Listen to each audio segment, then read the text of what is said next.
Okay everyone, I want to show you the compact frame driller I came up with. So this is actually only 4 for the head, and the rest of it is placing system, machineries, circuitry and everything else. So I leave this one going and we meet you where I prepared everything. Here we go. That's all the system and built in separate steps. Now I'm gonna show you the head of the quarry, of course, the 9 in the front. Then you're gonna have this tree on the top and the other tree on the below, and other 6 for the sides. This is how the redstone frame tubes are gonna be inside of this. So this is how the head will look like. I like to use glass covers. This is everything for the placing system. This is only 3 deployers for the top row and one redstone tube frame is gonna be there to keep them all 3 and keep them furnished with cobblestone. You fill them up with cobblestone and they're gonna be the first inventory for the whole system to go. So usually it's gonna fill up with cobblestone and you don't need to worry it filling up with anything else. So that's it for this. Till this part everything is simple and easy. Now let's go to the more complicated part. This one. I separated it into different rows. So this row here is this one underneath. Then on top we have the one that goes on top of this one. Let's go step by step. So we have the head with the breakers and the deployers, and we want still the items to go out. So we're gonna put a redstone frame tube like this, and this one is gonna be these 2 here. Okay, these 2 are these 2. So these ones are connected with redstone, while this one is normal tubing. This one. Okay, so here we have redstone and here we have normal one. Okay, next, the items, since the signal stops here, but the items will go down all the way back to your ender chest and to a last deployer, which is gonna place more cobble to make it too deep for you to pass exactly in between while jumping and hitting your head, so you can run faster to reach your driller when it's way gone. So done this, the head connected to its ender chest with its placing system, it's time to build the motor system, this one here. So how are we gonna do this? We start with a toggle latch right here, and this toggle latch is gonna be placed like, oh, I cannot place it on glass. Anyway, it's gonna be placed just like this one here. We put then the motor right behind, underneath this deployer, and this motor here is gonna push this motor to the front. When this motor goes to the front, it's gonna hit this one, which is activated, and it's gonna move forward. So all I have to do is apply a redstone signal into this motor, which is gonna send this motor frontwards, which is gonna send all the structure to the front, and it's gonna be reset here. So how do we do to get the signal to this motor? Everything is happening underneath. From there to there, we have the signal going all the way to the motor. You can see it there. So that's how we're gonna send the redstone signal to the motor, through this system here. Okay, then done with the motor. I'll show you once again how it works. Let me break this, you know how this goes. Okay, so I send the redstone signal into this motor, is gonna send everything automatically front. Okay, and to apply this signal, I come from underneath through this system. You can see it better right here. These two systems are separate. Notice the cover not letting the tubes connect. So this is the items, this is the signal for the head, and here we are gonna put the signal to the signal to this one. Okay, and they are gonna connect, as you see. Good. Next step is all the circuitry we need for this. So let's remember here, we have this signal here for the head, and we will have this signal here for the motor. How we're gonna deal with this? Oh yeah, I just forgot. Behind the motors you put the two batteries, and since this is the base position, they are always gonna be charged. Okay, if it does not happen, if this motor gets stuck here in front, take some blue wire, some jacketed blue wire, let this battery charge, and reset your toggle latch, which is gonna reset everything and is gonna work just fine. Now about the circuitry. So what I usually do, I'll just block it because I don't want it to work. Okay, so how I sorry, how I usually do this. As you can see,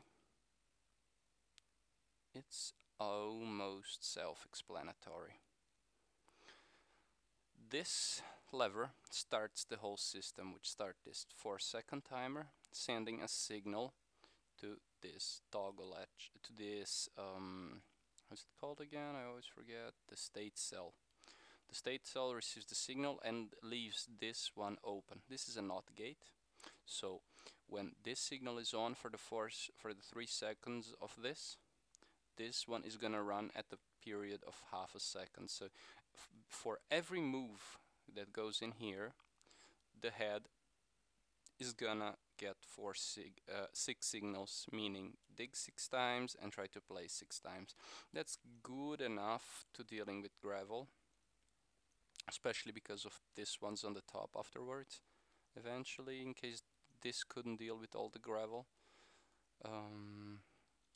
Then that's it for the circuitry. We have the lever going to the timer of 3.1 seconds and this one going into 3 seconds.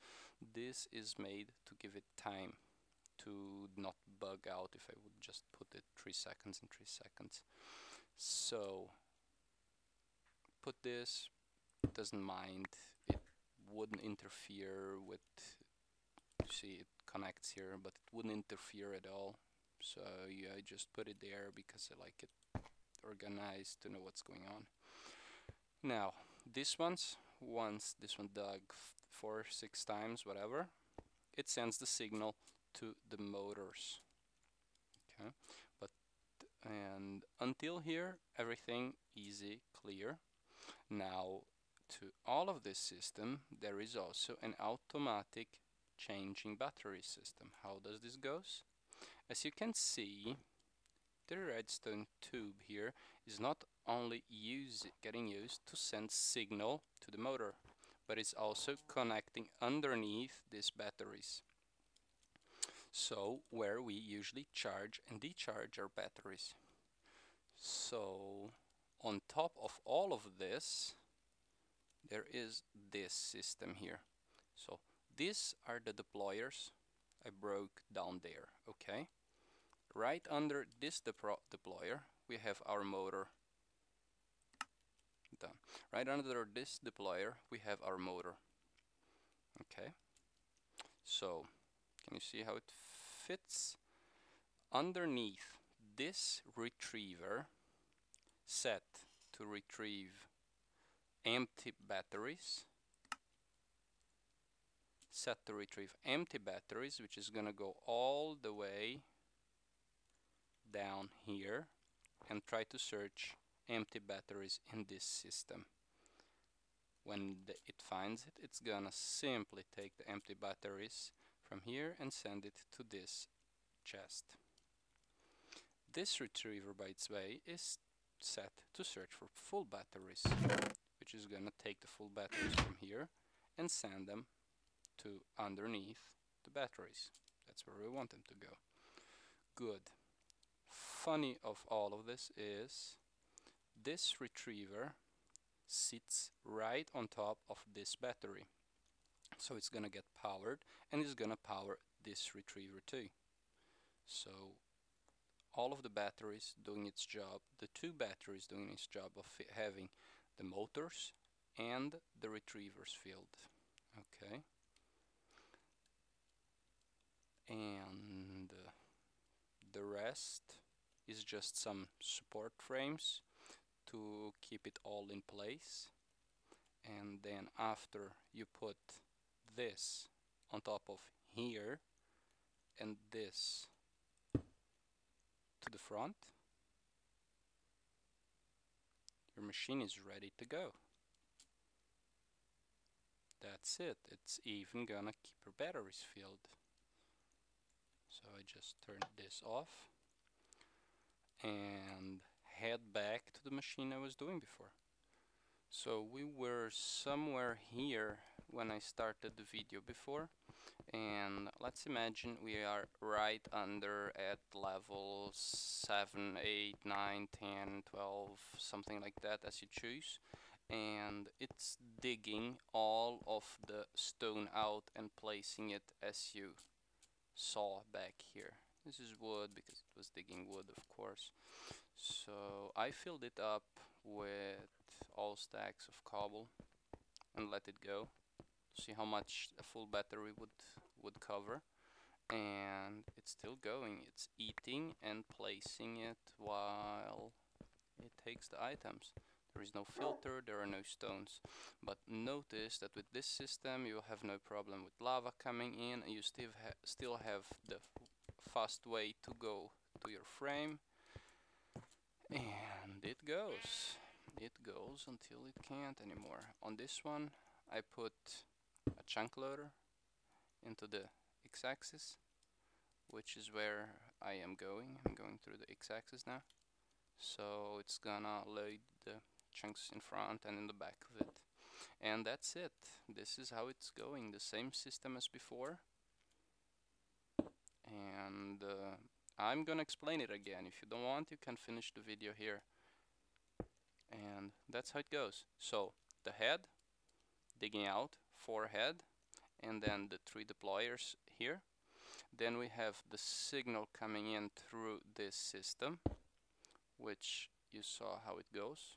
The battery's always full because of this system here, as you can see. We have both batteries full because of the system, not this one. Why not? Oh, I can tell you why. I have forgot to put in this system. Let me change it right away. I have forgot to put in this system a panel right on top of here. And now we are good. Bam. Let me put some BT batteries in there. Will they work like this? I don't know if they work without taking the damage. Let me try it out. At least it has one full inside. So it's gonna search them. Bam. And they're gonna go right underneath and fill our batteries up. Done. When it's empty, next move is gonna take away the battery. Bam. And that's how this system works, is a 3x3 by 4 10, 3x3 by 10. 11 because of this one chest, but if you really would like to, you could make this a bit more efficient and hide this chest somewhere else. I just like to have it there. And that's it. If you liked it, give me a like. I really would like a comment to know what's your opinion about it. And if you want, I can make a video of me building it instead of just showing you how it works. See you later.